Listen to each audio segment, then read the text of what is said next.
I can't believe I'm saying this, but 15,000 of you have now subscribed to the channel, and I want to say thank you so much. Today, to celebrate, I am going to be answering questions which have been put to me by my YouTube subscribers and also by members of my Discord. Before we get to that, make sure to subscribe to the channel, make sure to follow me and my editor Jay on Twitter. You can follow me on Instagram as well. Make sure to join the Discord. We are having lots of fun in there. And of course, if you want to, you can get videos a day early on Patreon, so check that out too. Without further ado, we have lots of questions, so let's get on with them. Your Father 112 asks, what is your favorite Balkan entry so far? You can name one from Serbia, Croatia, Slovenia, etc. There's a lot of Balkan countries, so I am just going to name one. I'm going to have to be really, really basic to start this off and say I'm totally invested in the story of baby lasagna. The whole 0 to hero, not even meant to be in the national final, ending up right at the top of the order. That is absolutely amazing to me. Looking a bit further back, I remember Pokusai from Bosnia and Herzegovina in 2008, which I really, really loved. It was the first year I'd watched it,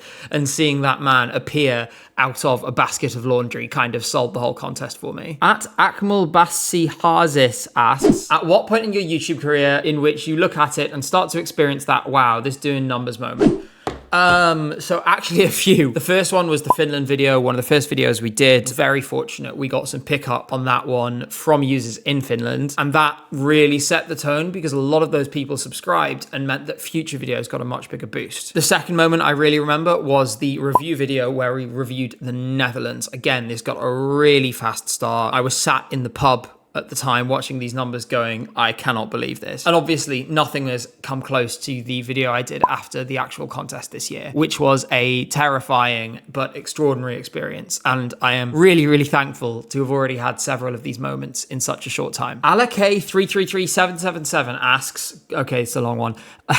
My question is to you. Do you want to be a Eurovision TikToker?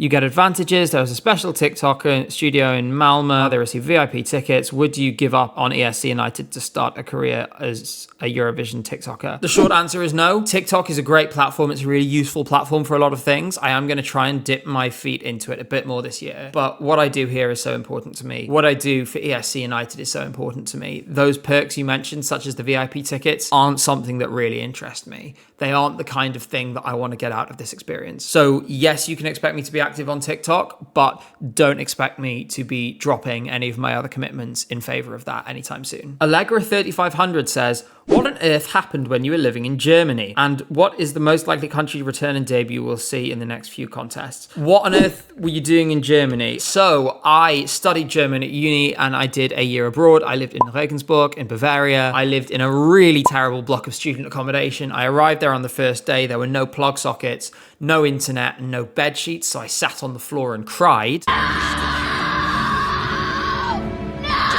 I did eventually settle in. I got all those problems sorted out and I really, really loved it. The weather was amazing because I was there in summer. Regensburg has its own mini version of Oktoberfest called Dult, which was really, really fun. That said, I picked up a ridiculous Bavarian accent while I was there. So I came back probably speaking worse German than when I arrived. Honey, wie viele Ex-Freunde hast du, bitch? As for most likely countries to return and debut, North Macedonia is the most likely one we're going to see back in the near future. Nope. Other than that, Bosnia, I guess, if it clears its debts, but that one's a little more hopeful. Ari F3S asks, do you have any musical qualifications, as in music learned theory before or anything? Yes is the answer. I have a grade 8 in drums, grade 7 piano, and I did my grade 5 music theory as well. I studied music in school until I was 18, and I did actually have offers from music conservatories here in the UK, but I chose not to take them and do languages instead. Burr asks, what is your proudest contribution to the ESC community to date, and why is it the Hey all 84 of you recording? I feel like some people might know this. The Hey all 84 of you recording, I was the one who filmed that. Anyway, hey all 84 of you. I was intending on reading 9/11 fan fiction, but here we are.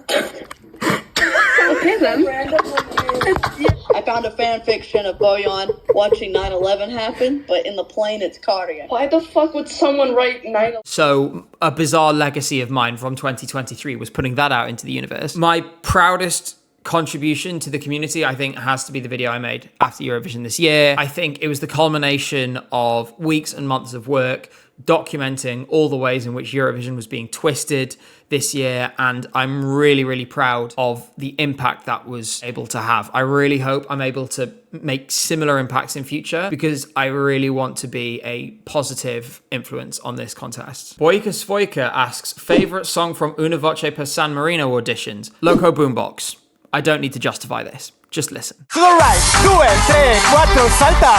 Cha cha cha, arriba, abajo, centro, pa dentro. One more round. Christian Gebhard 5629 asks, when will you participate at Unava San Marino? What genre needs more presentation at Eurovision? What was the best concert you were at of a non-Eurovision artist? So when will I participate at Unava San Marino? I feel like it would be a fun video. Maybe I should. I don't know. It won't be 2025, but maybe 2026. Which genre needs more presentation at Eurovision? I think there are so many genres that deserve the platform, and we will see more because we see something new every year, right? I'd be really interested to see how more progressive style rock and metal would do at Eurovision. I think it probably wouldn't be very successful, but because we haven't seen it beyond Voyager, who deliberately made it as mainstream and as accessible as they could, it would be really nice to see something a bit more out there. Sadly, I don't think any country is going to take that risk. As for the best concert I was at of a non-Eurovision artist, this is a bit of a rogue answer. There is an instrumental prog metal group called Arch Echo. I went to a show of theirs in Paris and they were absolutely unbelievable. One of my side passions is like progressive music, progressive metal, progressive rock, and this was just absolutely incredible. I've seen them 4 times live now in 3 different countries, and I can't wait to see it again. Deju asks, I don't know if you have answered this one before, how did you get into Eurovision in the first place, being an interviewer and all that? I mean, the process of going from a fan watching at home to someone attending the event and working there. So it's a lot of phases, basically. I started watching the contest when I was a kid, 2008, and I was just an enthusiast, just a fan, watching in my own time until 2014, when I joined the ESC United forum to play a fan contest called World Vision. I played in that contest for years and years and years, about 100 times, so close to a decade, basically. I later became a moderator on the ESC United forum in about 2019, and later on for 2020, Matt put out a message to all of the moderators saying, hey, if anyone wants to participate in our Eurovision 2020 jury series, where we rate each song out of 10 and explain why we've given those ratings, I threw my hat in the ring. Obviously, the contest was cancelled that year, but I did the ratings anyway, and I guess for whatever reason, Matt must have liked me because he then had me on the live streams in 2021. The live streams in 2021, of course, were all still completely virtual. I was in the online press center that year. But in 2022, when I was at the contest, while I still didn't have press accreditation, I appeared on the live streams in person. I also started appearing in other videos every now and then on the ESC United channel. And if you go back and look, you will see me from time to time. That leads us to the current situation, 23 and 24, where I've been in the press center and it has been an absolutely massive privilege to do so. But I genuinely believe if you have enough passion for this contest and if you have something to offer, there are definitely fan sites out there, including ESC United, that are always looking for people, always looking for talent. If you think you have something to offer, absolutely 100% put yourself out there, because it's an experience that is absolutely incredible. Ellie Hufflepuff 7234. What's your most and east, I guess it's meant to be least, favorite Czech Eurovision entry? My least favorite is Marvin Romele by Gypsy.cz from Eurovision 2009. Just didn't work. No one was voting for that. My favorite, this is difficult because I'm biased to the ones I've met. I love Aiko, and I've met Aiko and interviewed her multiple times and think she's absolutely wonderful. Objectively, I have to say though, based on how I felt in the year of the song, it's probably going to be Lie to Me by Miklas Josef. I know that means I'm endorsing the product of my arch enemy Jan Bors, but there we go. Seriously though, that song was so catchy. I actually met Miklas Josef in Lisbon airport on the Sunday morning, clearly hanging out of his arse. Still stopped to take a photo with everybody who asked. So absolutely lovely guy, really catchy song. That's going to be my favorite. ESC Oscar said, who inspired you to start YouTube and why did you start making videos? Who inspired me first off? The big inspirations have to be people like ESC Tom, Overthinking It, the Balkan guy, a really good friend of mine, Alicia Michelle. You know, this set of Eurovision YouTubers, and also my colleagues and friends around me at ESC United, my friend GJ, who was reading scripts that I was writing long before I ever started the channel. Those are the people who made me want to start doing it. As for why, there's a couple of reasons. Firstly, because I wanted to make more content and I wanted to make different types of content. I felt when I started out that there was maybe a gap in the market of Eurovision content for video essays. This is the kind of thing I love. If any of you watch channels like Wendover, Real Life Law, that kind of thing, that kind of stuff is like my bread and butter. I also took a lot of inspiration from football-based channels. I'm a big football fan. I love watching, channels like Zealand, Macwell, HITC7s, if you've heard of any of them. So I kind of had a format in mind, and I thought I could try and fit it together for Eurovision. So initially I just thought, I'll speak to Jay, we'll pull together one video and see how it goes. That's how the tier list video happened. And I remember when we put the first draft together, we watched it back just with a few friends. There was maybe 5 or 6 of us. And we watched it back and we were like, this is actually all right. We could actually do this. So I had enough courage then to actually put it out and to start making the videos. Since then, it's just kind of snowballed. I feel really reassured though that it's felt totally natural. When I'm writing scripts, it can be really tough and I can stare at blank pages for days sometimes. But because I feel like it's coming naturally, I still do feel in my comfort zone. I think I do need to stretch things out, change things up this year a little bit, and there's going to be plenty of surprises to come, hopefully. But right now, I'm just really delighted that I made that first video back in October. I am really enjoying sharing all of this with you guys. And of course, I'm so humbled by the support that you've shown me. ESC Solus asks, do you think Eurovision became too progressive for general audiences across Europe? In a word, no. To be honest, LGBT representation, LGBT plus rights are woven into the very soul, the very fabric of Eurovision at this point, and to lose that progressive cause, and more widely, to lose progressive causes from Eurovision would be to lose the very soul of the contest. The second question was, do you think there should be a that's a no person for delegations/performances? For instance, someone might have said to Ollie or Ranella that they could have had better results. I don't understand how there was no one to stop these car crashes. Stuff happens sometimes. There are absolutely people, there are plenty of ideas that get told no from artists, from delegations, everything. All of these people are trying the best they can. They're trying to produce something that is really good. And what they end up with is something that they have put together in good faith, at least in most cases. So I think you do have to have a certain level of respect for the craft, and you have to be cautious in your criticism sometimes because people have worked really hard on this stuff. So the answer to your question is those people already exist, but you can't eliminate the chance of something going wrong. If you have enough entries, and we have many, many, many entries, some of them are going to be car crashes. That's just how it is. Fluffy Cat asks, how did you and Jay meet? So me and Jay were Twitter mutuals at first, and we saw each other, or rather Jay saw me across the room at Liverpool 2023, and we waved at each other. We weren't friends at this point, so we weren't talking a lot after the contest or anything, but then a series of events sort of brought us together over that summer. We met properly at Joker Out in London in, I think it was July.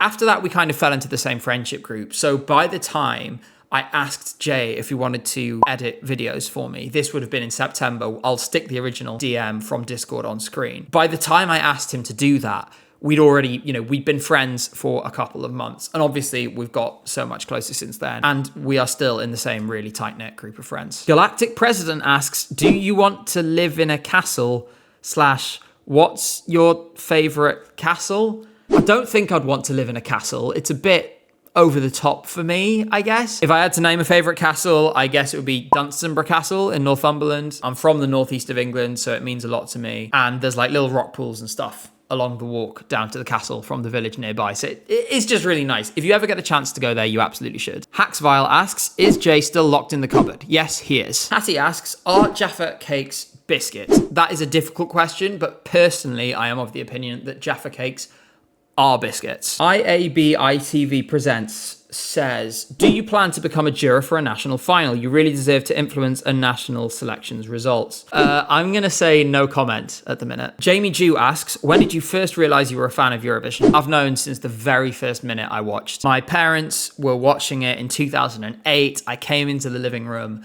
and was hooked instantly. The moment I saw Rodolfo Chiquilaquatre and his ridiculous toy guitar, that was instant. I was hooked. Jay asks, when are you free to hang out? I want to hang out sometime. This weekend, I guess, if you want. I don't know. You don't live that far away. Just get on a train.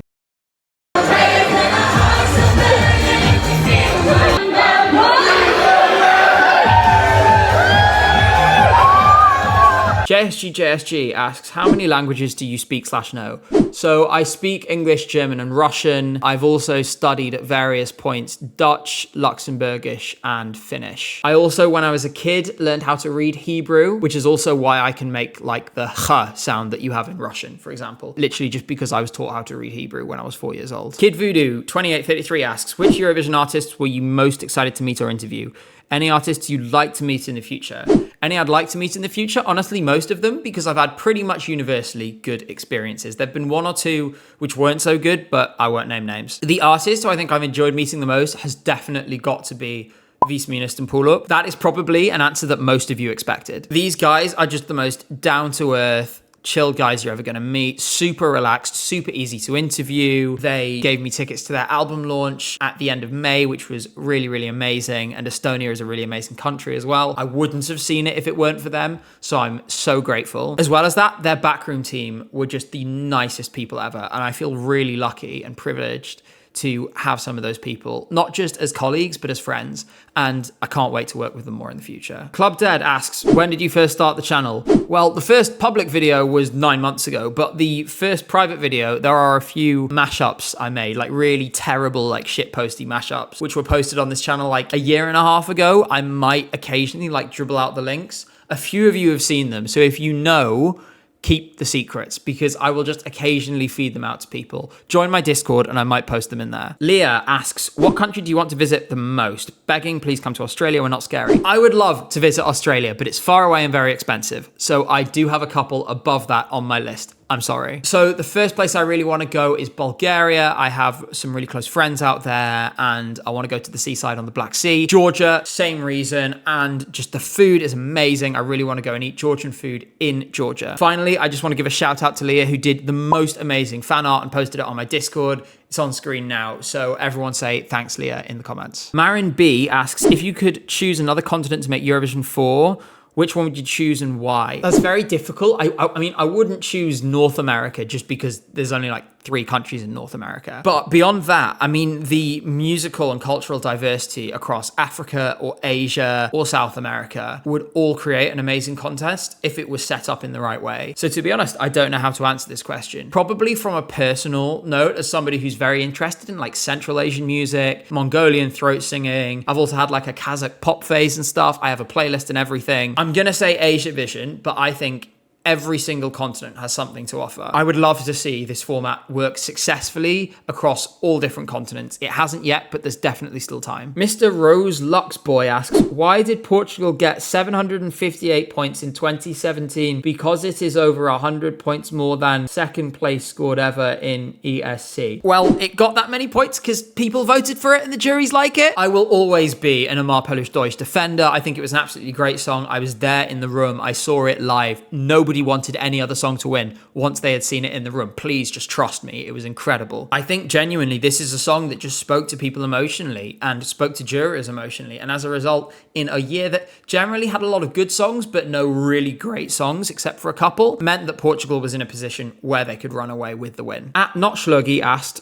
biggest robbery in the entirety of Eurovision history. This is really difficult because there's a lot of different styles of robberies, but I'm actually going to go for Igranka from Montenegro in 2013, which qualified easily with the televote and the juries firebombed it. So we didn't get rapping astronauts in the final. Seriously, juries, what the hell is wrong with you? For that reason alone, I'm glad that there are no longer juries in the semi-finals. That was absolutely criminal. At Unoriginal Eurovision Critic says, if you had the power to grant a Eurovision victory to a country that's never won before, who would it be and why? So, that's so difficult. I mean, I love first-time winners, but I guess it goes back to the countries I'd really like to go to. Eurovision in the Caucasus would be amazing. So Georgia or Armenia, I think would be really amazing winners. Additionally, I know they've won before, but I do think Eurovision in Spain, or maybe if you want a country that's never won before, Cyprus would be really fun. Mediterranean Eurovisions, when it's hot, the weather is amazing, so much fun. Can't recommend it enough. And second question was, if this channel grew bigger than ESC United, would you use that popularity popularity to grow your group to be even more popular? Honestly, I really think that what I do here and what I do with ESC United, they're linked, but they complement each other. So I would hope that if my channel grows, it would help grow ESC United. And then if ESC United grew, this channel would probably grow too. I think it's a mutually beneficial relationship. And I'm really, really proud of all the work that I get to do at ESC United. And so thankful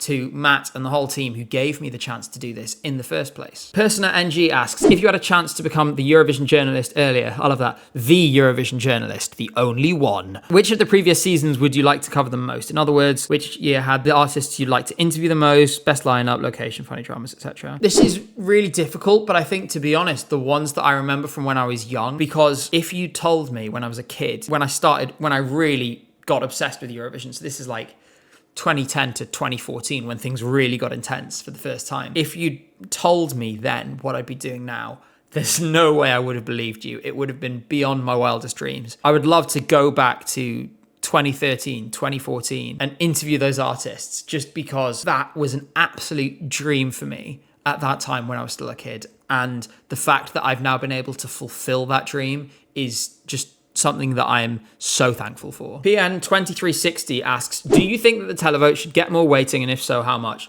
Honestly, I probably would have said yes a year ago, but I think I was partially shaded by my own biases towards Finland and away from Sweden in 2023. I've never made a secret of the fact that I thought Finland should have won. They probably regard themselves as having dodged a bullet given how 2024 went, but that's another conversation. I don't think that the weighting of the televote should change. I think 50-50 is fine. If you're going to change anything, then maybe fiddle with the jury criteria a little bit so that it becomes slightly less extreme than it is at the minute. I think the problem is the jury has started to cluster around just a few songs. It's happened a couple of years in a row now. That's a trend we need to reverse because at present, it's making the televote lose its ability to have a decisive impact on the winner. Rizal Van Lemmy says, Morocco only participated a single time in 1980. What do you expect from them in the extremely unlikely scenario that they return? That's a really interesting question. Morocco has a really rich music scene and there's a lot of really exciting artists there. What specifically interests me is that there's also a lot of diaspora artists from Morocco who are active in the US and in Canada. What might be interesting is to see whether artists who are popular over there would try to launch themselves in Europe via participating for Morocco in Eurovision. The best example I can think of this would be Fauzia, who, by the way, would be an exceptional Eurovision entrant and might well win the whole thing. Don't you know that I cry tears of gold for you? So I think there'd be a lot of potential options for Morocco. I think they'd do a lot better than they did in 1980. Sadly, I can't see it happening anytime soon. Sarah asks, are hot dog sandwiches?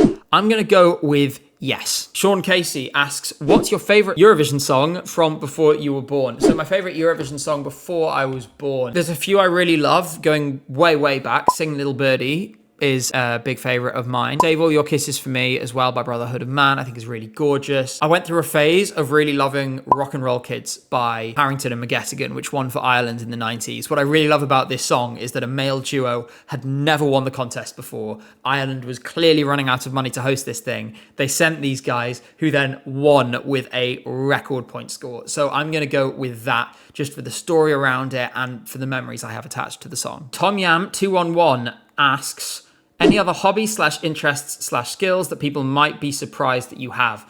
So, I mean, other than the languages and the music that we've already had, I guess probably I would say that I'm freakishly good at Guitar Hero. I can probably throw a clip or something in here. Whoa. Oh, man down. I guess you... Cool. So that's a bit of a weird skill. In addition to that, if anyone ever played Griffball on the video game Halo, I was very, very, very good at Griffball. I once played in a European final, in fact, but unfortunately lost. Hello, I am Jay. To be honest, I have so many interests and hobbies, like they changes every week, so I'll just go through some that I'm into right now. I'm really into solving puzzles for some reason. I don't know, but got some here. Just on my desk. I'm never solving this one again because my short attention span is shortening.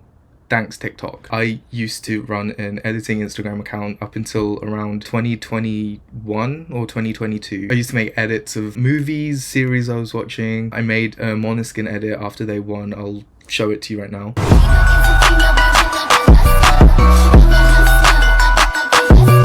So yeah, that's pretty much all my hobbies at the moment. back to Gabe. Tari Max asks, is pineapple on pizza acceptable? No. Next question. Wee Man Noob asks, how will your coverage of Eurovision 2025 be affected if Israel is still participating? So my whole approach with Israel now, I'm obviously not going to cover it in the same way as long as this conflict is ongoing, right? There is no way that you can separate the entry from the politics around it. What that means for me is I will try to do the same thing I did this year. I will try and put the entry in the context in which it exists. That means being honest about what is the purpose of Israel in the contest. What propaganda victories are they attempting to achieve? I'm also going to be on the ground in Switzerland again in 2025, and hopefully I'll be able to report on things the way they're really happening in the way I did this year, because fans and the wider world deserve to know what is really happening behind the scenes. We cannot tolerate the kind of misbehavior that we saw this year, and we cannot allow for the contest to be exploited in the way it was this year without challenging that. So that pretty much sums it up. I will keep my approach similar to how it is this year. I will try and analyze things for how they are. I will do my best to speak up for people who deserve a voice in this contest but do not have one. And of course, I will continue to call for Israel to be excluded from the contest. With that, we have made it to the end of the questions. Thank you so much to everyone who submitted one. It is crazy to me that I'm doing any kind of celebration video, especially for a number as large as 15,000. I honestly cannot thank everyone enough who has watched, liked, subscribed, commented on all of the videos up to this point. The iceberg video is probably one of the next things you're going to see from this channel. It's going to be in 3 parts this year, and I'm really, really excited to share that with you. In the meantime, I want to say thank you to my friends who have helped support me through some actually really difficult times, especially when things were super busy and super stressful in the run up to and during the contest. And I want to say a massive thank you to Jay, without whom I never would have been able to do any of this. He is an editing wizard. He is one of my closest friends, and I am so grateful that this contest has brought us together. So thank you so much, Jay. Thank you to all of you as well, and see you very, very soon.